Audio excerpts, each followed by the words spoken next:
je vous souhaite la bienvenue à cette cérémonie d'ouverture du cadre de dialogue inclusif interguinéen. Je voudrais tout d'abord vous remercier tous, acteurs politiques, acteurs de la société civile, sages, religieux, ambassadeurs du G5 Guinée, ambassadeurs de la CEDEAO, pour avoir répondu à notre invitation. Je voudrais particulièrement remercier les 3 facilitatrices qui, dans leur nomination, ont mené de manière indépendante un travail remarquable et avec abnégation la délicate mission pour concrétiser le projet de rencontrer de manière fraternelle toutes les parties prenantes. Le chemin parcouru par chaque entité, malgré les doutes, les appréhensions, les suspicions ou les ressentiments, démontre notre attachement commun à la culture traditionnelle du dialogue pour la résolution des problèmes, notamment ceux de notre nation souveraine. Je suis persuadé que nous avons tous conscience des enjeux de ce cadre de dialogue inclusif pour l'avenir du peuple de Guinée et de son État. Car il s'agit de débattre de bonne foi sur le processus de formalisation des institutions afin de doter la République de Guinée d'une stabilité durable au sortir de la transition. C'est assuré de votre engagement patriotique pour une cause qui nous dépasse tous, mais nous concerne tous.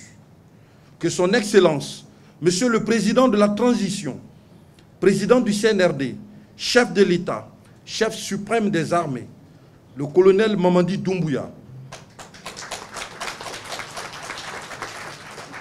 a institué le cadre de dialogue inclusif interguinéen, conformément à l'esprit du dialogue et de la concertation nationale instituée par le Comité national de rassemblement pour le développement dès le 5 septembre 2021. Le président de la transition m'a confié la direction de ce cadre avec pour mission de réunir nos compatriotes autour de la table pour convenir de manière consensuelle et apaisée de l'avenir de la République de Guinée. C'est ainsi que je me suis rendu dans les sièges où j'ai apprécié l'accueil fraternel et le désir de s'exprimer sur la forme et le fond du cadre du dialogue inclusif avec les facilitatrices. Mesdames et messieurs les représentants, nous ne devrons pas perdre de vue que l'objectif fondamental de cette transition est la rectification institutionnelle et la refondation de l'État, et que celles-ci ne peuvent être envisagées sans l'implication des grandes composantes de la nation que vous représentez, à savoir les instances de la transition, les partis politiques, la société civile et les autorités religieuses. Les pays amis et les partenaires de notre pays sont également associés au processus, notamment la sous-région, à travers le médiateur désigné de la CEDEAO pour la Guinée, son Excellence, le président Thomas Yahibouni, dont nous saluons avec respect la présence parmi nous aujourd'hui, et qui coordonnera avec moi, à travers un secrétariat technique conjoint, avec l'appui des facilitatrices, ce cadre de dialogue inclusif. Nous les sommes reconnaissants de cet accompagnement. Mesdames et messieurs les participants, vous aurez durant 3 semaines, du 25 au 15 septembre 2022, à adopter les thèmes de référence du cadre de dialogue inclusif interguinéen et à travailler sur les 13 thématiques retenues. Il s'agit ici des 10 points du chronogramme de la transition validé par la CEDEAO et de 3 points additionnels issus de la synthèse des rencontres avec les coalitions politiques et les fêtières des organisations de la société civile, qui sont de la problématique de l'exercice des libertés publiques en lien avec la loi, de la problématique de l'exercice des activités politiques en lien avec le judiciaire, du mécanisme de suivi et de l'évaluation des conclusions du dialogue.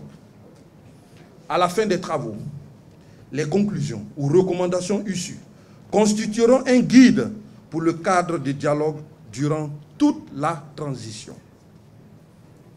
Rappelons-nous constamment que ce chantier national que nous débutons, nous en sommes les maîtres d'œuvre et la nation guinéenne le maître d'ouvrage. L'édifice qui sortira de ce chantier sera la société que nous voulons mettre en place pour notre génération et surtout pour les générations à venir. Aussi, chacun de nous subira la sanction du maître d'ouvrage si l'édifice est retardé pour des considérations égoïstes ou s'il est fissuré par l'adoption des projets allant contre les valeurs démocratiques ou républicaines, germe de la division que notre peuple ne souhaite plus revivre. Les deux composantes de notre population, parmi les plus actives et les plus en attente d'avancées positives dans l'édification nationale, sont les femmes et les jeunes. Au-delà des crises économiques et sanitaires, la malgouvernance et le non-respect de l'état de droit les ont durement frappés. La jeunesse, en manque de perspective, montre depuis plusieurs années des signes d'impatience et de désespoir qui se traduisent par un exode massif vers l'étranger, la persistance de la violence et de l'insécurité, une perte de repères qui en fait des cibles pour des extrémistes religieux, le grand banditisme et les trafiquants de stupéfiants. Si nous nous prenons garde, nous courons à notre propre perte en ne tirant pas les leçons de l'inconséquence de toutes les gouvernances passées depuis l'indépendance. Notre mission est donc de la plus haute importance, car il s'agit in fine de poser les fondements d'une république dotée d'un État pour lequel l'intérêt du citoyen sera au centre, non seulement dans les textes, mais aussi dans l'application des textes de loi, afin de sortir définitivement notre nation souveraine de l'impasse dans laquelle elle se trouve. Pour terminer, je voudrais encore, à nouveau, vous réaffirmer la ferme volonté du CNRD, du président de la transition, son Excellence, le colonel Mamadi Doumbouya, et du gouvernement de poursuivre la politique de la main tendue pour nos frères qui hésitent encore à rejoindre le cadre du dialogue inclusif. Je leur lance un appel solennel. La porte de ce cadre de dialogue leur sera toujours ouverte. Ils peuvent le rejoindre à tout moment.